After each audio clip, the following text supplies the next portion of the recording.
আসসালামু আলাইকুম। ওয়ালাইকুম ওয়ালাইকুম আসসালাম। আসসালাম। আসসালামু আলাইকুম। ওয়ালাইকুম আসসালাম। ভালো আছেন আপনারা? ইয়েস টিচার, আলহামদুলিল্লাহ। আপনি? আমি আলহামদুলিল্লাহ ভালো আছি। শিক্ষার্থীরা, আমরা নবম শ্রেণীর তথ্য যোগাযোগ প্রযুক্তি বিষয় নিয়ে আলোচনা করছি। আমরা অধ্যায় 4-এ আছি। এগুলো আমাদের রিভিউ ক্লাস। আমরা এর আগে একবার আমাদের সিলেবাসের 4র্থ অধ্যায় সম্পন্ন করেছি। তোমাদের অনুরোধে এটা আবার আমরা রিভিউ করছি। তো শিক্ষার্থীরা, চলো আমরা স্ক্রিন শেয়ারে চলে যাই।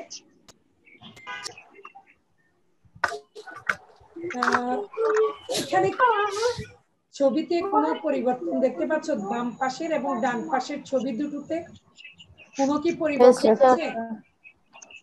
কি পরিবর্তন আছে বলো, কি পরিবর্তন আছে?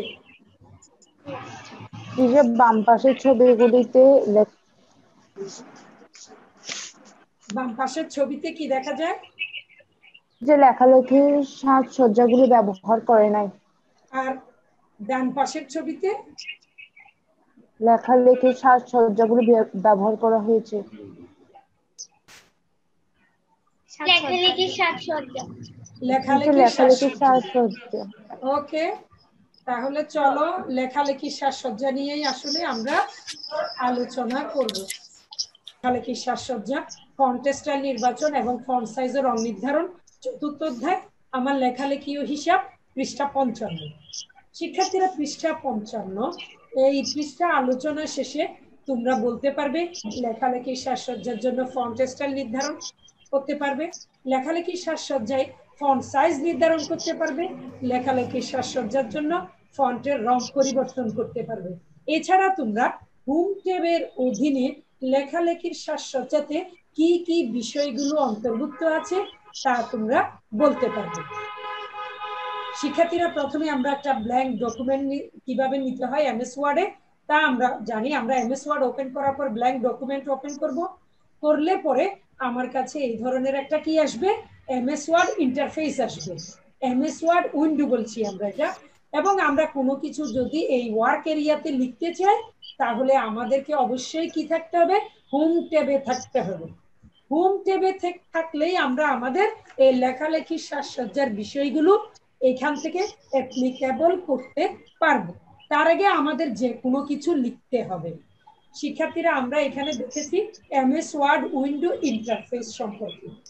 আচ্ছা, এমএস ওয়ার্ড উইন্ডো ইন্টারফেসের মধ্যে আমরা দেখতে পেয়েছি এই যে হোম ট্যাবের অধীনে ফন্টের, যেহেতু আমরা ফন্টের বিভিন্ন সাজসজ্জার সাথে ফন্টের বিষয়গুলো জড়িত, সেই কারণে আমরা এটাকে এই যে কোণার এই বাটনটাকে কি বলছি, ফন্ট ডায়লগ বক্স লঞ্চার। একটু নোট ডাউন করো, একটু নোট ডাউন করো। ফন্ট ডায়লগ বক্স লঞ্চার, এই কোণার মধ্যে এটাকে, এই যে ফন্ট ডায়লগ বক্স লঞ্চারটা আমাদের জন্য খুবই গুরুত্বপূর্ণ। এছাড়াও এই ফন্ট রিবনের অধীনে যে অপশনগুলো পাওয়া যাবে ওই অপশনগুলো নিয়েই আজকে আমাদের কাজ। আচ্ছা, আমরা বলেছি গুরুত্বপূর্ণ যে বাটন সেটি হচ্ছে ফন্ট ডায়লগ বক্স লঞ্চার। আচ্ছা শিক্ষার্থীরা, এবার আমরা আমাদের তাহলে হোম ট্যাবের অধীনে আমরা হোম ট্যাবের অধীনে কি কি কাজ করব? এই যে দেখো, font style, font size, bold করা, ইটালিক করা, আন্ডারলাইন করা, ফন্টের কালার পরিবর্তন করা। তো চলো শিক্ষার্থীরা, এগুলো সব কিন্তু হোম ট্যাবের অধীনে। শিক্ষার্থীরা, হোম ট্যাবের অধীনে ফন্টের, এই যে ফন্টের স্টাইল নির্ধারণ করাতে আমরা যাব। দেখো ফন্টের স্টাইল তাহলে কোথায় আছে একটু চেক করো, ফন্টের স্টাইল। তাহলে ফন্টের স্টাইলের বক্সটা কোথায়? এই যে দেখো, এখানে যে ফন্ট দেখা যাচ্ছে তার বাম পাশে এই যে একটা ছোট বক্স আছে, এখান থেকে ফন্টের স্টাইল নির্ধারণ করতে হয়। এই যে ক্যালিব্রি যেটা দেখতে পাচ্ছ, বলো। পার্টিসিপেটে আমাকে ভিডিও অফ দেখাচ্ছে যে। তোমাকে দেখালেও আমি যখন এখানে একটু অপেক্ষা করব, তোমার ছবিতে যখন নিয়ে যাব দেখা যাবে তোমাকে, তুমি যদি অন থাকো তোমাকে আমি দেখতে পাবো। শিক্ষার্থীরা, ফরম্যাটিং টেক্সট কাকে বলে এটা একটু নোট ডাউন করো। ওয়ার্ড প্রসেসরে লেখাগুলোকে সাজিয়ে গুছিয়ে উপস্থাপন করার কাজকে ফরম্যাটিং টেক্সট বলে। ওয়ার্ড প্রসেসরে লেখাগুলোকে সাজিয়ে গুছিয়ে উপস্থাপন করাকে ফরম্যাটিং টেক্সট বলে। এখানে বিভিন্ন স্টাইলের অক্ষর রয়েছে, এগুলোকে ফন্ট বলে। স্টাইলের যে অক্ষর আছে এগুলোকে ফন্ট বলে। লেখালেখির সাজসজ্জায়, এটা খুবই ইম্পর্টেন্ট কথা, লেখালেখির সাজসজ্জায় প্রথমে দেখতে হয় লেখাটি কোন ধরনের ফন্ট হবে। পছন্দের ফন্টটি বেছে নিতে আমরা কোথায় যাব? হোম মেনুতে গিয়ে ড্রপ ডাউন বক্স, যেটাকে বলা হচ্ছে কি, ওই যে আমরা একটু আগে বলেছি কি কি এই এই এই বক্সটাকে কি বলে? লেখার মাঝখানে বিভিন্ন স্টাইলের ও সাইজের ফন্ট নির্বাচন করতে হয়। সেক্ষেত্রে লেখাটিকে প্রথমে কি করতে হবে? সিলেক্ট করতে হবে। তাহলে সিলেক্ট কথাটা এখানে খুবই ইম্পর্টেন্ট। লেখাটিকে সিলেক্ট করার পরে বিভিন্ন স্টাইলের ফন্টের জন্য ফন্টের আকৃতির ড্রপ ডাউন বক্সে গিয়ে তারপর সেখান থেকে ফন্ট স্টাইল নির্বাচন করতে হবে। সেটা কোথায়? এই যে এখানে, এই জায়গাটাতে, এই যে এখানে। তাহলে ফন্টের স্টাইল নির্ধারণ, ঠিক আছে? এটা হচ্ছে ফন্টের স্টাইল। এবার ফন্ট সাইজ, তাহলে ফন্ট সাইজ কোথায় আছে? এই যে এটা হচ্ছে ফন্ট সাইজ বক্স। এখানে বিভিন্ন স্টাইলের অক্ষর আছে, এগুলোকে ফন্ট প্রথমে লেখালেখির সাজসজ্জায় প্রথমে দেখতে হয় লেখাটি কোন ধরনের ফন্ট হবে। পছন্দের ফন্টটি বেছে নিতে আমরা এখানে যাচ্ছি। অনেক সময় লেখার মাঝখানে বিভিন্ন সাইজের ফন্ট নির্বাচন করতে হয়। এই ক্ষেত্রে লেখাটিকে সিলেক্ট করে বিভিন্ন সাইজের ফন্টের জন্য তাহলে কি করতে হবে? ফন্ট সাইজ নির্ধারণ করতে, font size drop down box, এই যে font size drop down box. শিক্ষার্থীরা আর দুটি বক্স এখানে রয়েছে, এই যে এগুলো কিন্তু font size drop down box, font size drop down box. এই দুটো, একটা হচ্ছে কি বড় সাইজের এ, তার উপরে একটা ইনক্রিজ সাইজ আছে, আর এটা হচ্ছে কি ক্যাপিটাল লেটারের এ তবে ছোট, এবং তার নিচে হচ্ছে ড্রপ ডাউন বক্স, নিচে ড্রপ ডাউন বক্স। তাহলে এটা হচ্ছে ইনক্রিজ ফন্ট সাইজ, এটা হচ্ছে ডিক্রিজ ফন্ট সাইজ। তাহলে শিক্ষার্থীরা ফন্ট সাইজ ইনক্রিজ করতে হলে আমাদের কিবোর্ড কমান্ড কি, এটাও আমাদের জানা দরকার। Keyboard command, keyboard command font size increase করার জন্য আমাদের কোথায় যেতে হবে একটু দেখাবো তোমাদেরকে। এমএস ওয়ার্ডে যাচ্ছি। এমএস ওয়ার্ডে যাওয়ার পর একটু দেখো, এই যে ফন্ট সাইজ, কোন একটা কিছু প্রথমে কি করতে হয়? সিলেকশন করতে হয়। সিলেকশন করার পরে এখানে দেখো তো কিবোর্ড কমান্ড কি বলছে? Control plus shift plus greater দেন। একটু নোট ডাউন করো, ফন্ট সাইজ বাড়ানোর জন্য keyboard command control shift greater দেন, আর ফন্ট সাইজ কমানোর জন্য কি আছে? কন্ট্রোল শিফট লেস দেন, কন্ট্রোল শিফট লেস দেন, এই যে লেস দেন। এই যে দেখো ফন্ট সাইজ কমে গেছে, ওটা যথাযোগ্য মর্যাদায় স্বাধীনতার মহান স্থপতি, ফন্ট সাইজ কমে গেছে। এখন যদি কি করি? কন্ট্রোল শিফট গ্রেটার দেন দিই, দেখো এই যে ফন্ট সাইজ বেড়ে যাচ্ছে, গ্রেটার দেন দিয়েছে, ফন্ট সাইজ বেড়ে গেল। তাহলে কন্ট্রোল শিফট গ্রেটার দেন, ফন্ট সাইজ বেড়ে যাবে। কন্ট্রোল শিফট লেস দেন, ফন্ট সাইজ কমে যাবে।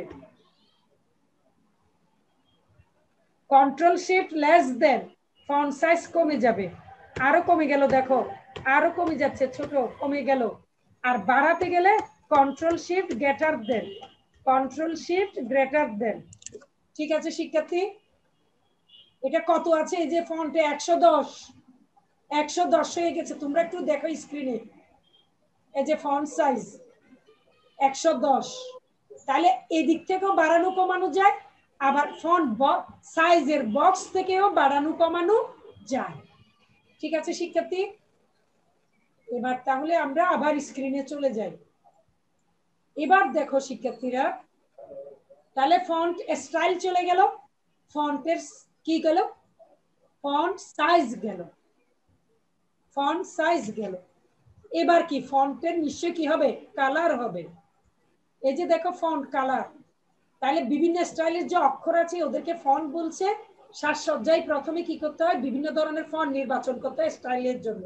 এরপরে ফন্ট মেনু থেকে এবার আমরা কোথায় যাব? বিভিন্ন রং, রং যদি নির্ধারণ করতে হয় শিক্ষার্থীরা আমাদের কোথায় যেতে হয়? রং নির্ধারণ করার জন্য আমাদেরকে এই যে দেখো, এটা হচ্ছে কি ড্রপ ডাউন, ফন্টের কালার নির্ধারণ করা। তাহলে প্রথমে সিলেকশন করতে হবে, যতটুকু আমি ফন্টের কালার চেঞ্জ করতে চাই সেটাকে সিলেকশন করে কালার বক্সে যেতে হবে। তাহলে শিক্ষার্থীরা একটু চলো তো আমরা একটু আবার আমাদের কি কোথায় যাব, আমাদের প্র্যাকটিক্যালের ওখানে যাব। দেখো এটাকে একটু কমিয়ে দিই, লেস দেন গ্রেটার দেন দিয়েছিলাম, তাহলে লেস দেন দিচ্ছি, লেস দেন দিচ্ছি, কমে যাচ্ছে। এটা সিলেকশন করা আছে। এখন এই সিলেকশনটাকে আমরা কালার পরিবর্তন করব। কালার পরিবর্তনের জন্য কোথায় যাচ্ছি দেখো, এই যে দেখো এখানে কত কালার, আরো যাব, এই যে মোর কালারে ক্লিক করেছি, দেখো কত সুন্দর, কত ধরনের এসেছে, কত ধরনের এসেছে, ঠিক আছে না? ওই যে কাস্টমে যাই, তাহলে দেখো কাস্টমে গেলাম, কাস্টমে গেলাম, দেখো তোমরা দেখলে আমার ভালো লাগে, এখান থেকেও আমরা কালার পরিবর্তন করতে পারি। হ্যাঁ আচ্ছা, হ্যাঁ তাহলে এইখান থেকে আমি কালার নিতে পারি, নিয়ে তারপরে আমি ওকে দিলাম, দেখো এটা এই কালার হয়েছে। আমি যদি আবার যাই একটু, দেখো আমি ওই কালারটা চাচ্ছি না, আমি এই কালারটা না চেয়ে আমি একদম এই কালার লাল কালারে যেতে চাই, দেখো লেখাটা লাল কালার হয়ে গেছে। আমি যদি ফন্ট সাইজ বাড়াতে চাই, আবার দেখো এই যে ফন্ট সাইজ বাড়াচ্ছে এখান থেকে, আমি এখন কিবোর্ড কমান্ডে গেলাম না, কন্ট্রোল শিফট গ্রেটার দেন কন্ট্রোল শিফট লেস দেনে গেলাম না, আমি সরাসরি এখানে চলে গেলাম, এই যে ইনক্রিজ ফন্ট সাইজে চলে গেলাম। ঠিক আছে তাহলে শিক্ষার্থীরা, ঠিক আছে, এটা আমরা স্ক্রিন শেয়ার বন্ধ করলাম। এবার আমরা আবার আমাদের এখানে চলে যাচ্ছি। এবার দেখো, এবার দেখো এই যে বোল্ড করা, ইটালিক করা, আন্ডারলাইন করা, ইনক্রিজ একটু নোট ডাউন করো তো, এই যে ইনক্রিজ ফন্ট ডিক্রিজ ফন্ট। শিক্ষার্থীরা একটু দেখো তো কিবোর্ড কমান্ড, বোল্ডের কিবোর্ড কমান্ড কি হবে, আমি এখানে যাচ্ছি, তোমরা একটু দেখে আমাকে বলো বোল্ডের কিবোর্ড কমান্ড কি হচ্ছে বলো, control plus B, control plus B. হ্যাঁ এবার যদি ইটালিকে যাই তাহলে কি হবে দেখো, control plus I, note down করো, নোট ডাউন করো। আন্ডারলাইনে যদি যাই তাহলে কি হবে দেখে বলো, control plus U, very good. তারপরে এটা কি, এই যে টেক্সট শ্যাডো, টেক্সট শ্যাডো, এটাতে এটাতে এটাতে কোনো কিবোর্ড কমান্ড ওভাবে নাই, ওভাবে নাই। তো এতটুকু হচ্ছে কি, এগুলো একটু নোট ডাউন কর। তাহলে আমরা বোল্ড ইটালিক, এই যে বোল্ড ইটালিক আন্ডারলাইনের জন্য গেলাম। তো ঠিক আছে তাহলে শিক্ষার্থীরা এবার দেখি এই টপিক এই বিষয়গুলো তোমরা পারো কিনা দেখি। আচ্ছা দেখি শিক্ষার্থীরা তোমরা এগুলোর আনসার দিতে পারো কিনা। ফরম্যাটিং টেক্সট কাকে বলে? প্রসেসরে লেখাকে সাজিয়ে গুছিয়ে উপস্থাপন করার কাজকে ফরম্যাটিং টেক্সট বলে। Very good. লেখালেখির সাজসজ্জায় প্রথমে কি দেখতে হয়? সিলেক্ট করা তো বুঝলাম, কিন্তু প্রথমে কি করতে হয়, প্রথমে কোন কাজটি, লেখাটি কোন ধরনের, লেখাটি কোন ধরনের ফন্ট হবে, ফন্ট নির্বাচনের কাজটি কোন মেনু থেকে করতে হয়, হোম মেনু থেকে। ইনক্রিজ ফন্ট সাইজের কিবোর্ড কমান্ড কি? Control shift control shift greater দেন। ডিক্রিজ ফন্ট সাইজের কিবোর্ড কমান্ড কি? কন্ট্রোল শিফট লেস দেন। বোল্ডের কিবোর্ড কমান্ড কি? Control plus control plus B. ইটালিকের কিবোর্ড কমান্ড কি? আই। আন্ডারলাইনের কিবোর্ড কমান্ড কি? Control plus U. Very good. তাহলে আজকের হোমওয়ার্কটা নিয়ে নাও, আজকের হোমওয়ার্কটা নিয়ে নাও। আজকের হোমওয়ার্ক হচ্ছে এটা, এই যে নিচে যে লেখাটা আছে ওটার কি কি কাজ করবে, ওটার কি কি কাজ করবে, হ্যাঁ ওটার কি কি কাজ করবে এটা একটু হোমওয়ার্কটা নিয়ে নাও। এই লেখাগুলোর font size, font style, font colour পরিবর্তন করে তারপর কি করবে, টিচারকে পাঠিয়ে দিবে। এই লেখাগুলোই টাইপ করে টিচারকে এই বিভিন্ন ধরনের কালার আন্ডারলাইন করবে, ইটালিক করবে, বোল্ড করবে, করে টিচারকে পাঠিয়ে দিবে গুগল ক্লাসরুমে। আমি তোমাদেরকে পাঠাবো ক্লাসরুমের লিংক, ওখানে পাঠিয়ে দিব, তোমাদের জিমেইলে চলে যাবে। তো ঠিক আছে, তাহলে শিখবে, সুস্থ থাকবে আর নিরাপদে থাকবে। টিচার, জি বলো। টিচার আপনার গুগল ক্লাসরুমের হ্যাঁ, পাসওয়ার্ডটা কি হবে? আমি তো পাসওয়ার্ড দিব না বাবা, আমি তো জিমেইলের মাধ্যমে তোমাদেরকে প্রবেশ করাবো ইনভাইটেশন দিয়ে। আমার জিমেইল অ্যাকাউন্ট আছে টিচার, আমি কিন্তু আমি তোমাদের ক্লাস টিচার, এখন তোমাদেরকে একটা লিংক দিবে, ওই লিংকের মধ্যে তোমরা কি করবে, তোমাদের তথ্যগুলো দিয়ে দিবে। তারপর কি করবে, টিচার আমাদের সাথে শেয়ার করবে তোমাদের জিমেইল গুলো, আমরা আমাদের ক্লাসরুমে তোমাদেরকে অ্যাড করে নিব ওই জিমেইল দিয়ে। এরপর আমি তোমাদেরকে ইনভাইটেশন পাঠাবো ওই মেইলের এগেইনস্টে। এইভাবেই আমরা এখন আগাবো। তোমার জন্ম সনদ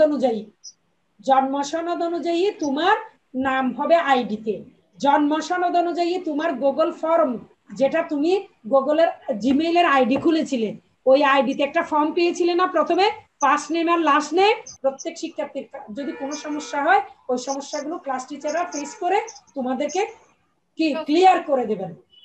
ঠিক আছে শিক্ষার্থীরা? তুমি যদি নিকনেম ছিল আগে, তুমি নিকনেম দিয়েছো, এখন পরিবর্তন করতে চাচ্ছ ফর্মের মধ্যে আর কি, জিমেইল আইডির ফর্মে, তাহলে ফর্মের মধ্যে কিভাবে পরিবর্তন করবে, এগুলো তোমরা ক্লাস টিচারের সাথে এখন প্রত্যেকেই যোগাযোগ করে তারপর চেঞ্জ করে নিবে। তা না হলে গুগল ক্লাসরুমে তোমার নাম দেখাবে না, ওই নিকনেমটাই দেখাবে। তো নিকনেমটা আমরা তো তোমাকে নিকনেমের সাথে আমার ক্লাসরুমে প্রবেশ করাবো না, তোমার নিকনেম দিয়ে তো আমরা পরিচিত হব না। যেমন আমি দিলকুশা খানম, আমার ওখানে ফার্স্ট নেম আর লাস্ট নেম ছিল কি, দিলকুশা হচ্ছে ফার্স্ট নেম, লাস্ট নেম ছিল কি খানম। ওই কারণে আমার ক্লাসরুমটাতে আমি যখন ইনভাইটেশন দিয়েছি, তোমাদের ওখানে কি এসেছে, দিলকুশা খানমের ক্লাসরুম। ঠিক আছে?